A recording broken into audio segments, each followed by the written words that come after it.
ভিডিওটা সেটা আগেই বলতে না না মোবাইল কিছু ভাবে কথা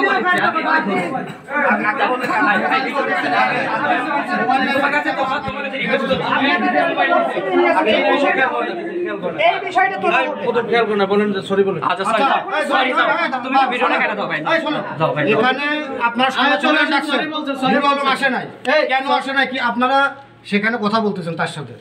এখানে কি ঘটনা ঘটছে? আমরা এটা কি নিউজ কভারের জন্য আসছি না? হ্যাঁ, আমি আমার সাথে কথা হচ্ছে অন্য বিষয়। ইনি পিছন থেকে ভিডিও করি। আমি তো আমারই ফাঁসকে ধরি ভাই, আমি ভিডিও করতে কি বিষয়ে কথা বলছেন সেটা আমার ফুটেজ আছে। আপনি কি বিষয়ে কথা বলেছেন সেটা ফুটেজ আছে আমার কাছে। এখন আপনারা বলেন আপনার হিরো আলম কোথায়? আপনারা 12টার সময় আমাদের ডেকে আপনারা কথা শেষ করেছেন। পরবর্তীতে ওরা জানাইছিল সম্ভবত কোথায় জানাইছেন? কোন গণমাধ্যমে জানাইছেন? কাদের কাছে জানাইছেন? আপনাদেরকে যেখানে বলা হয়েছিল 12টা। এই ভাই কথা বলেন না, বাকি একজনের কাছে সামগ্রী কেড়ে নেওয়া অপরাধ। গোপন ভিডিও করা, এর জন্য প্রাইভেসি নষ্ট করে আপনার সাংবাদিকদের ভিডিও করা